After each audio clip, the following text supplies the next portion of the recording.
Welcome to Good for Bitcoin, a weekly show recorded live every Friday where we recap the top events of the week and talk about everything that is good for Bitcoin.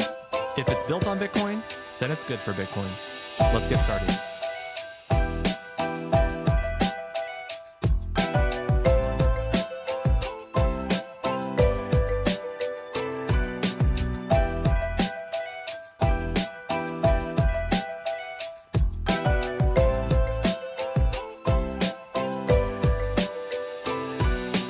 Content shared on this podcast is for informational and entertainment purposes only.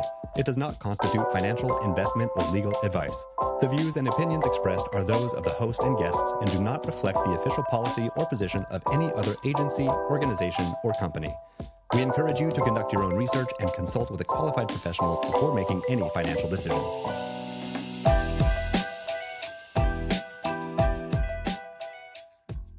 Well, hello, everybody, and welcome to Good for Bitcoin, your weekly pulse on Bitcoin innovation. We are live on goodforbitcoin.com. I just checked, and the live stream is working there.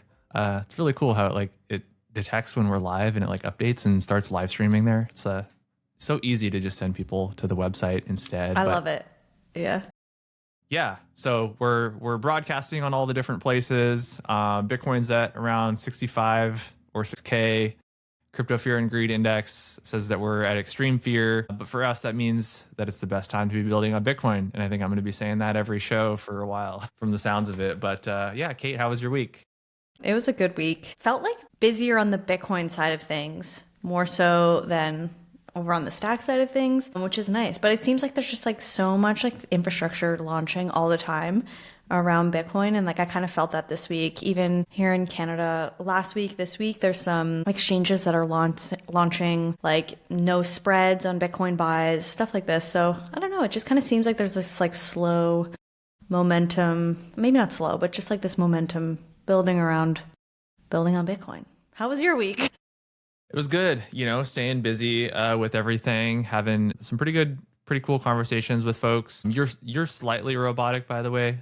I mean, it'll only show up in the live stream, but hopefully, but that's just a temporary thing. But yeah, just staying busy with house stuff, cleaning. I don't know, just trying to stay busy, cleaning, I guess. But still having, some productive conversations with folks. Brandon is in his trad wife era. Yeah, I agree though. Yeah, lots of building going on. Lots of news this week. Lots of stuff to get into. We have some folks that are buying Bitcoin. We have some folks that are selling Bitcoin. Of course, we got to start with strategy. They bought 1,031 BTC this week, so they now hold 99 Bitcoin.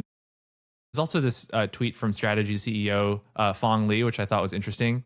He said 40% of MSTR shares are owned by retail, and 80% of STRC shares are owned by retail. So super interesting, how many retail folks are holding that STRC. And he says that, retail investors prefer low volatility, high yield digital credit. So it seems like that STRC product of theirs is really taken off. That's crazy. Was it last week that they launched sort of this proposal to buy? It was an absurdly large number of Bitcoin. I want to say 500,000. Did we cover that last week, or did that happen this week?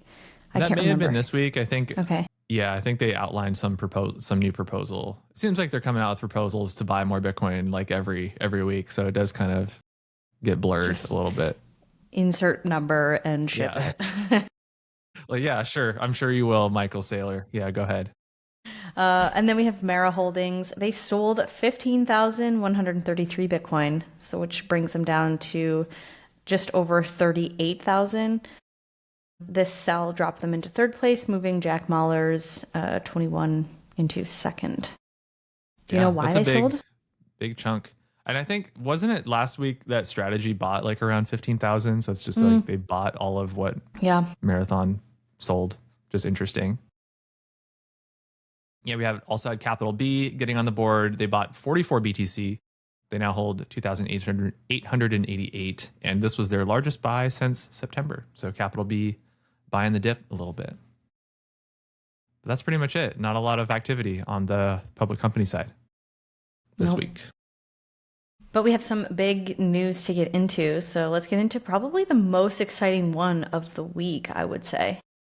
Yeah, I would agree with you. So crypto-backed mortgages are here. Really big announcement from Coinbase this week. I'm going to just go over a couple bullet points from their press release. So basically, prospective homeowners will soon be able to use Bitcoin or USDC in their Coinbase accounts to fund their cash down payments for a house. So crypto-backed mortgages will be originated and serviced by Better, company Better, and will benefit from the same backing of Fannie Mae, which is one of the leading sources of mortgage financing in the US, as other conforming mortgages.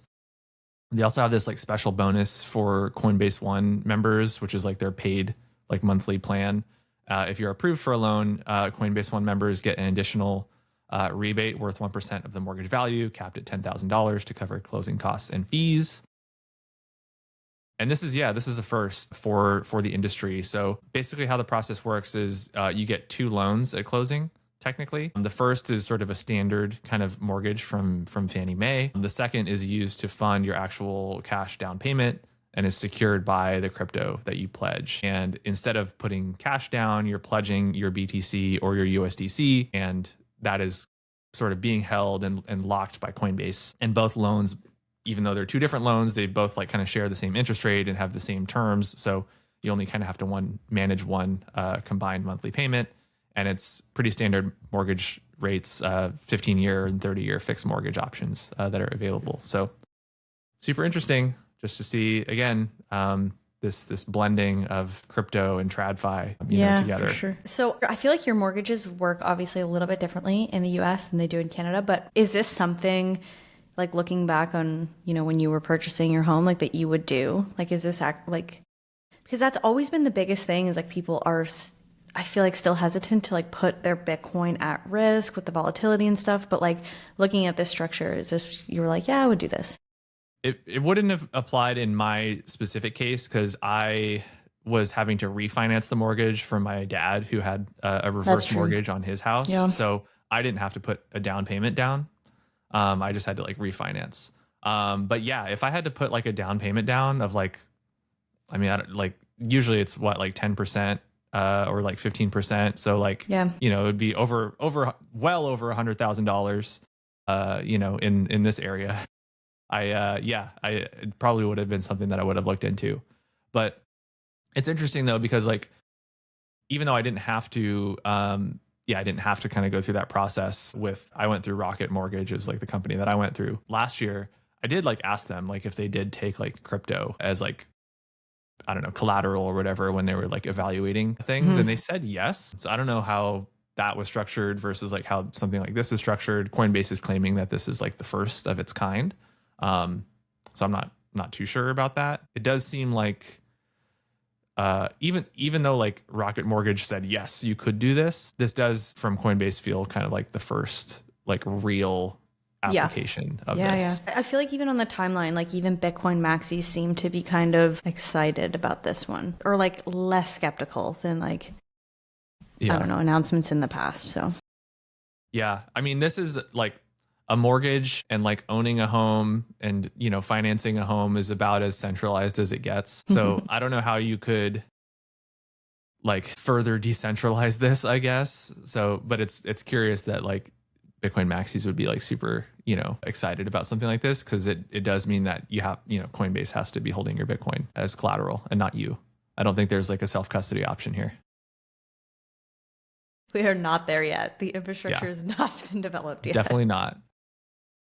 Yeah, I did consider for a little bit like using something like Granite to just to subsidize like the refinance a little bit, so I wouldn't have to refinance maybe quite as much. I considered that, but I didn't end up going with it.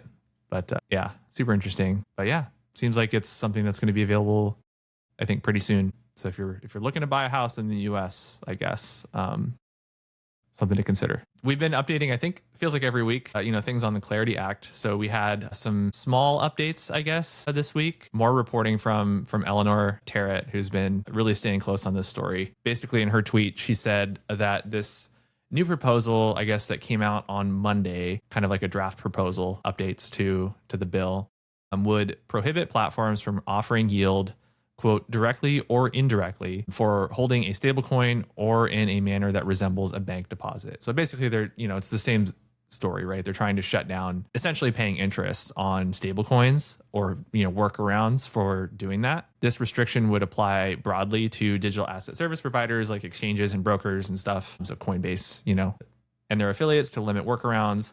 Basically, it would ban anything that's economically or functionally equivalent to interest, but it would permit activity-based rewards that are tied to user activity, including loyalty, promotional, or subscription programs, provided they are not deemed economically or functionally equivalent to interest.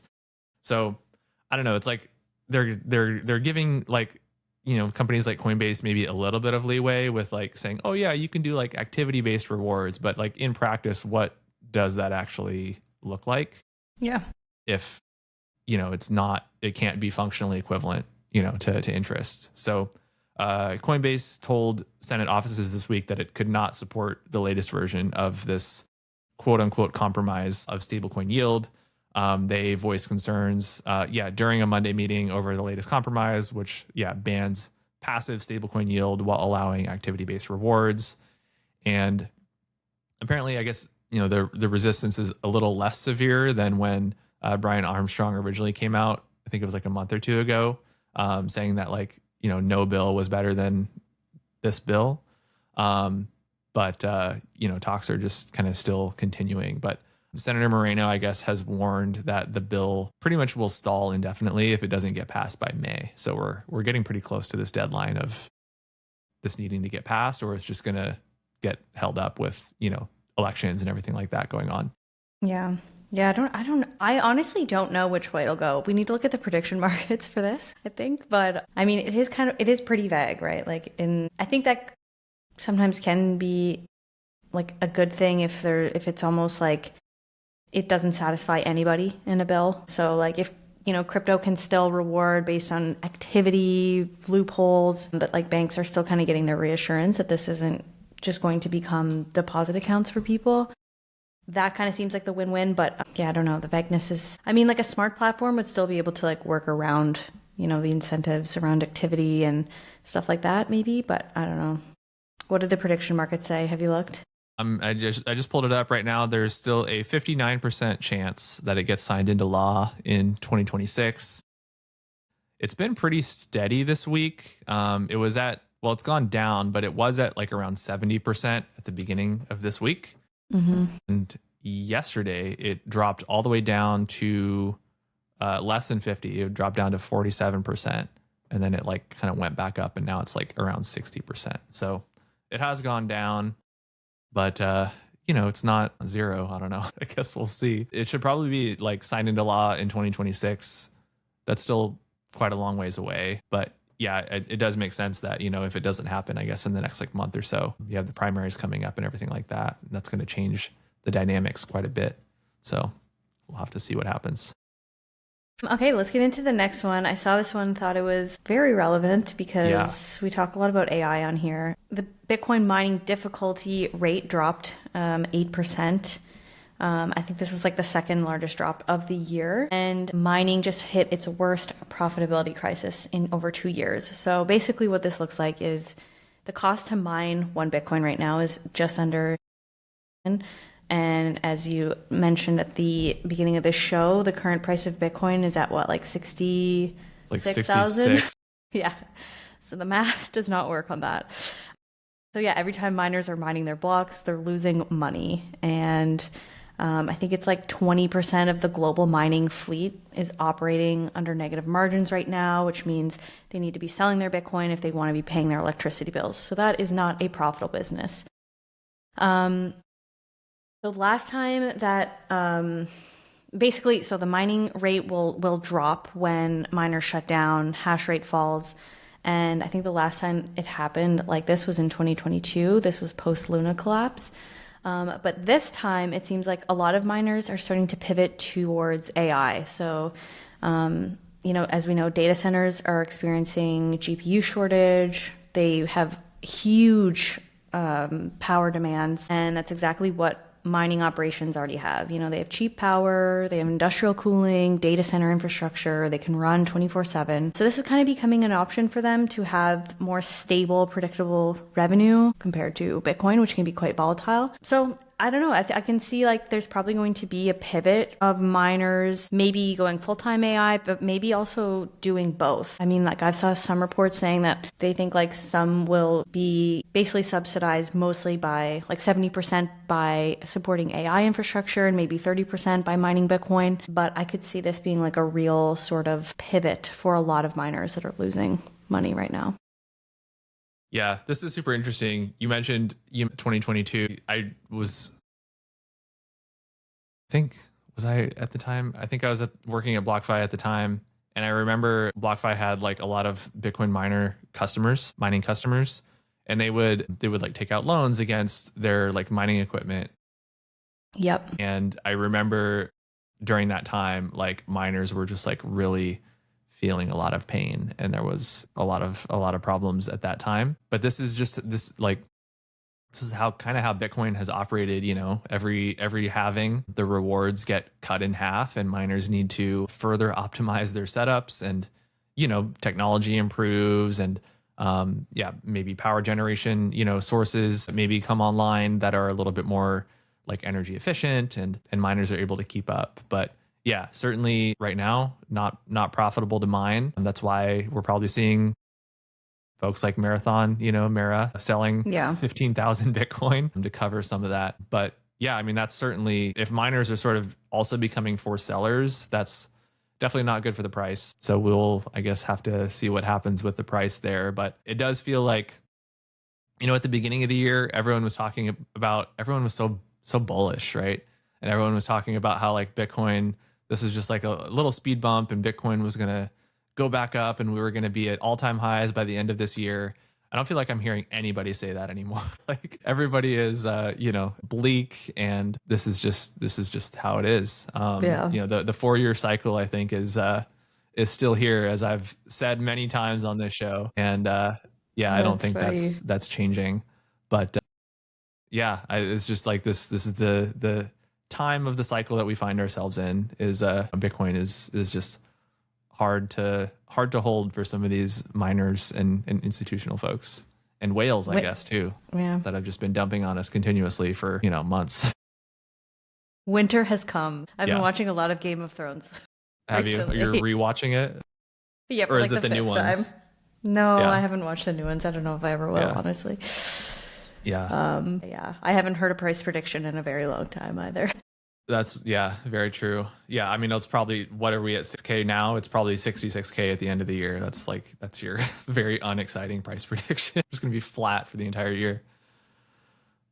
So going back to the Clarity news at the beginning of this week, Circle took like a really big dive on the news. Their shares dropped as much as 20% on Tuesday, which I thought was super interesting because, you know, as we've talked about on the show a ton, Circle now is not, you know, they're not paying interest, right? It's places like Coinbase that are paying interest. So the fact that, you know, this Clarity news might block interest from being paid doesn't really affect Circle because they're already not paying interest. So there was this wealth management company, Bernstein. They basically argued this. They said that, investors are kind of misreading these proposed US stablecoin rules because they don't really understand the dynamics of like Circle paying interest versus places like Coinbase paying interest. So Circle, you know, they earn income on like their treasury bills and, you know, the things that are backing the stablecoin. And then folks like Coinbase, you know, pass that yield on to users. But yeah, because Circle doesn't pay yield to their holders, that's part of what being, you know, a genius regulated stablecoin requires in the US. It's a little weird for them to have such a big sell off, 20%. And, you know, maybe it's just a correction, like a lot of stocks have been selling off. So maybe it's just like part of that kind of bigger macro lens. But certainly if you were kind of watching the stock on Tuesday and it dipped 20%, might have been a good time to buy at that time if you think that, you know, Circle is going to stick around, which I think is probably a safe bet personally. But yeah, just pretty interesting just to see the dynamics that are happening with it. I totally agree. I think definitely the market overreacted a little bit on this one and didn't fully understand like the difference between being an issuer and being someone like Coinbase who like distributes rewards. But you've been talking, I feel like you had a good tweet on it about like, I'd have to go look at your tweet, but it was something about like someone is keeping that like yield. So like, yeah, you're like, why are we cheering about this? Like, don't we want? I mean, of course, as users, we want the yield, right? But that's just not how it works in the US. And for somebody like Circle who can't pay yield, that means they get to just pocket the yield themselves because they're not having to pay it out, you know, to their stablecoin holders. So the fact that, you know, this, I guess, ban is going to, you know, happen, it already is kind of a thing. So it doesn't really, you know, affect things too much. It's just kind of the way that it already is if you're a Genius regulated stablecoin, you can't pay interest directly to your holders. But yeah, it just means that Circle gets to keep more of that interest for themselves, and that shouldn't affect their stock price, right? If they're keeping the yield, that means that they're more income generating, and that's good for your stock price usually. So yeah, it's super interesting. All right. This next one I also saw and thought this was pretty cool. MoonPay announces OWS, the Open Wallet Standard. So to give you some context, OWS is a secure local first protocol that gives AI agents and developer tools a single way to store keys, manage wallets, and sign transactions across every major blockchain. So the idea here is really simple. It's one encrypted vault on your machine, one interface for every chain, and a security model where the private key is never exposed to the agent, the LLM, or any parent process. So this is backed by a single BIP39 seed phrase that derives accounts for all supported chains through standard HD derivation paths for EVM, Solana, Bitcoin, Tron, Ton, Cosmos, and more. So it's backed by 21 organizations, including, there's some pretty big names here, Ethereum Foundation, Circle, PayPal, Ripple, Solana Foundation, Polygon, Arbitron, Tron, and way more. So it's really just like one key to access all of the different chains for your AI agent, which is very cool in this very AI native infrastructure that we're moving towards, but it is also very risky in my opinion. But I would love to hear your thoughts. I mean, it's designed to kind of reduce risk, because what's the alternative now? It's like, I guess there's some like blockchains that are maybe a little bit, you know, trying to do this themselves, but it's not on like an open standard that applies to, you know, all these different blockchains and all these different assets. But right now, if you have like an open claw or something, you're trying to like manage that, what are you doing? You're giving your open claw a seed phrase and like trusting that it's not going to like leak that out. There's a lot of risk right now when it comes to managing things. And you know, I've been on, you know, joining the BitFlow spaces and like the Zest spaces over the past few weeks. And I feel like the consensus has been, yeah, this AI BTC stuff is really cool. And I'm putting maybe like $100 in or something like that just to kind of play around with it. But I would never at this point feel comfortable, you know, putting in thousands and thousands of dollars into, you know, my AI BTC agent, because it's just, there's just too much risk there with things happening. I mean, you hear all the time about, especially with like OpenClaw, you know, all these like security breaches, and people do things like prompt injection. You know, they trick your agent to give away, you know, the secrets, and there's a lot of risk there. So in this way, you know, with this OWS standard, it's pretty interesting. It's almost like, it's kind of a bit like a hardware wallet in a way, right? Where like if you have a hardware wallet, that key is stored on the hardware device itself. But if you're signing, let's say if you have like Lether, and you know you're connecting Lether to your ledger, Lether never knows your private key, right? The hardware wallet is what's doing the signing, and then it's just relaying the signed message back to Lether, and that's how it's like sending the transaction or executing the smart contract. So kind of sounds like a similar system. But it's really cool. I think that it's like being founded by like so many different organizations. Yeah. You mentioned all of those in there. Like it's a lot of big names in there. So it seems like this kind of has some legs that it might actually become a standard, and not just like another wallet thing, you know, that another company's building. Pretty cool. Okay, next one that I also thought was interesting is Tether announced this week that they have signed with a Big Four firm to complete their first full audit. And if you've been in crypto for a while, you've known that like for years and years, Tether has received FUD about not actually having the reserves to back up their huge market cap. Right now, they're at 184 billion of reserves, probably more than that because they also hold like gold and other assets as well. But over 184 billion is what Tether's market cap is. But with this big audit, that should kind of put an end to this FUD sort of once and for all. I feel like you've seen a little less of that over the past like couple of years since Howard Lutnick came out saying that Cantor Fitzgerald was like holding a lot of their assets. So you actually had like a regulated entity like Cantor that was kind of vouching for them. But yeah, this formal engagement with a big four accounting firm. They didn't specify which one, but what are the big four? It's like PwC and like I don't know. There's like four like accounting firms. Like KPMG is maybe one of them. It's like these names that you hear that like I don't know. They're these McKinsey, big, is that one? huge, yeah, probably something like that. But yeah, they're very very legitimate. So like having that stamp of approval from one of them is a big deal. Yeah, Deloitte, PwC. Ernst EY, I think that's Ernst Young. Yeah, Ernst and Young. And KPMG, yeah. Yeah, that's right. So they claim that it's going to be, the biggest ever inaugural audit in the history of financial markets. Is their PR for it. But I mean, it's directionally like that sounds pretty accurate. I mean, that's 184 billion plus of assets that are going to be audited to ensure that yes, they actually have, the money that they say they do. So yeah, pretty interesting. All right. And then the last one is around Fold. So they're going to be launching their Bitcoin credit card. Do you want to bring up the tweet and we can have a look? Yeah. This was a tweet from their CEO, Will Reeves. I think, I can't remember how long ago it was that we talked about this getting announced, but it seems like it is now finally starting to roll out to folks. There was this really interesting tweet thread from Will in here talking about like how he's using it. The starting sort of rate is you get 1.5% back on all your purchases, and like that percentage is paid in BTC in your Fold account. But it can be up to 4% if you're using other aspects of like Fold's apps. Fold offers things like dollar cost averaging. You can get like paid in Bitcoin. You can use it as like like for payroll, you can like put in like an account, account number and a routing number, and you can get paid directly in Bitcoin if you want. So I think when you combine some of those other aspects of Fold, you can earn up to 4% back on your purchases, which is pretty cool. So yeah, what he's talking about here is, there's no annual fee, which is also really, really nice.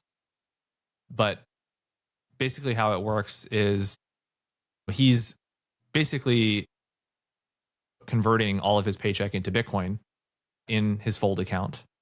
And because of that, combined with the credit card, he's basically getting like a $20,000, according to him, credit line and doesn't need to hold dollars. And he can just like convert, when he wants to Bitcoin, maybe when the price is a little bit low, or he can just pay it off with like a normal dollar amount if like, kind of depending on what the price is doing, where it makes sense.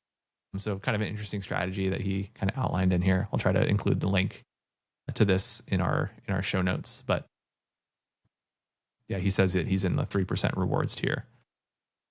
But yeah, I don't know. Would you get something like this? 100%. Personally, I would. I don't love. I'm like a really like a simple credit card user. I don't want to have to do all this extra junk to like just to get like a good rate back. I've talked about it before. Like I use the Robinhood card and it just gives you 3% back on everything and you don't have to do anything. It's just easy. Meanwhile, Will's having to like DCA on Fold and he's having to get his paycheck in Fold and then he's having to, buy everything. And then like that gives him 3%. So for me, it's just like a lot of extra hoops to kind of jump through. But, it's the one plus is that this is a Visa card, which is really cool. I feel like a lot of these other like Bitcoin kind of cards are like MasterCard or others.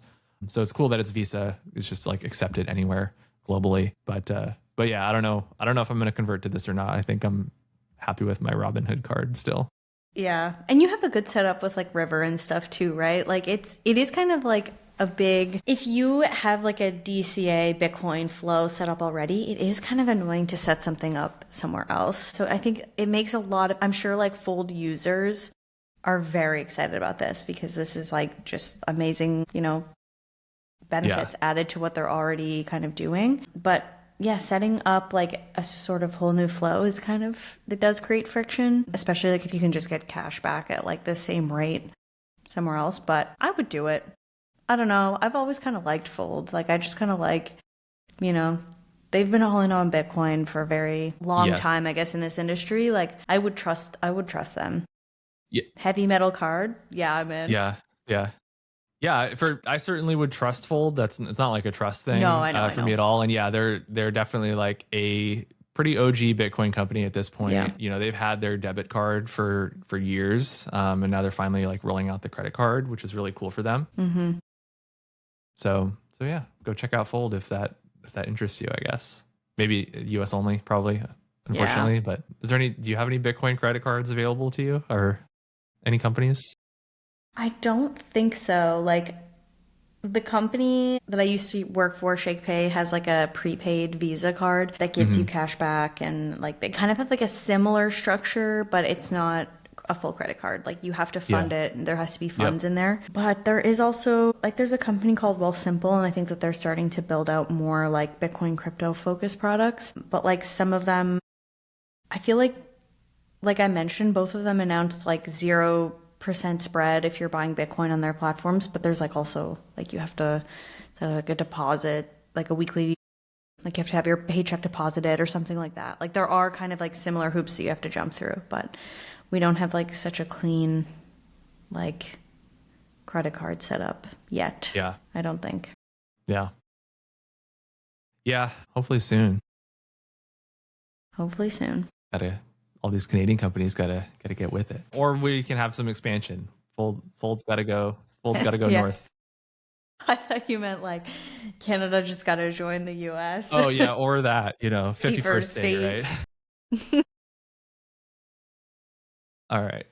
Some other quick headlines. We talked about the Magic Eden stuff that happened a few weeks ago. Wanted to give this a shout out. LIFO FIFO soft launched ord.net, which is a new ordinals marketplace that, is kind of in the wake of Magic Eden shutting down. Main goal is relying solely on-chain data as much as possible. I guess Magic Eden, there was a lot of controversy when it was shutting down because they had a lot of just centralized indexing and a lot of centralized info that Magic Eden was doing. They weren't relying on a lot of like on-chain info, like with collections and stuff like that and provenance. So ord.net is going to be your new source for buying and selling ordinals. And yeah, that's pretty cool. Great domain. I wonder how much that domain costed. That's like ord.net is so short. It flows. Yeah. Yeah. I wanted to shout out the Lightning Network. So I read this article that like came out this month, but it's using data from like 2024 or 2025. But the Lightning volume 4x'd in 1 year. So if you look at November 2024, there was about $286 million worth of transactions happening on Lightning.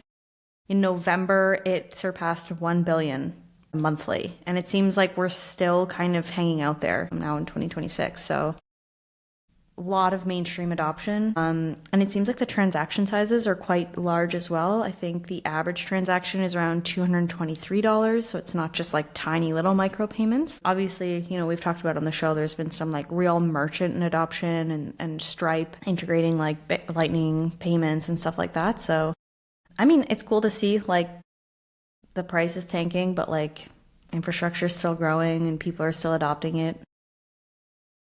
Yeah, that's really cool. I didn't see this report, but it is super interesting I'll be interested to see this year, like you mentioned, like with Stripe rolling out, Lightning payments. I think we covered it a few months ago that I think River that came out with like a Bitcoin Lightning report.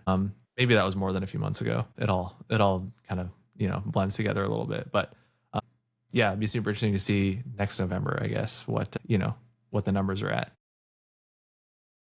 This one I thought was interesting. Apparently, also this week, Coinbase, Block, River, and the Bitcoin Policy Institute, they met in Washington, D.C. yesterday to advocate for a $300 de minimis tax exemption for Bitcoin and crypto payments, meaning that if you buy your coffee with Bitcoin, you wouldn't have to pay taxes on it, which I still don't think I would do. I just think I would rather keep my Bitcoin, but Me too. but still pretty interesting, that those conversations are still happening. And I guess it's still early, but the meeting was called a great success by some unknown person that was part of it that I saw on Twitter. So sounds like Trump, great success. But yeah, we'll see, I guess, what happens there. It's funny. All right, do you want to finish us off with the last one? Crypto czar. Yeah, I guess so. David Sachs' time as the crypto czar has ended. Not in a bad way though. It's just like under U.S. roles, these special government employees that like Trump appoints, they're limited to 130 days of work in a 12-month period. So his 130 days is up. So he is out. But he will be transitioning to co-chair the President's Council of Advisors on Science and Technology, where he'll keep advising on AI, tech, and policy, and Trump's framework for faster infrastructure build out. So sounds like he's still around in some way, but not the quote crypto czar that he was over this past like year or whatever.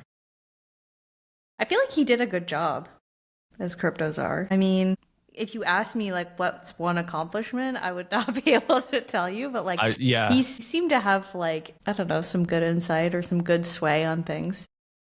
Well, that's kind of one of the nice things about like Trump's cabinet, including like folks like David Sachs, is like they are all very crypto native and like they believe in crypto and Bitcoin. And like I think that's how, Bitcoin has been able to proliferate so much, through Trump's campaign, is through like all these folks that he's surrounded himself with. So yeah, I agree. I wouldn't be able to point to like one maybe specific thing, but it does seem like he was being pretty impactful there. So yeah, I'm sure if we go look back through our show notes over the past like year, we'll be like, oh yeah, he did that. Yeah, nothing comes to mind.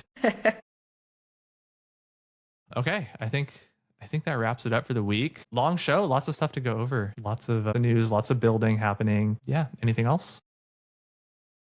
I think so. It was a good week for Bitcoin. Good week for Bitcoin. All right. Well, thank you everybody for tuning in. You can go catch all of our episodes at goodforbitcoin.com, where we stream live every Friday at 2 p.m. Eastern. And we will see you all next week. Have a good weekend. All right. See you guys. Bye.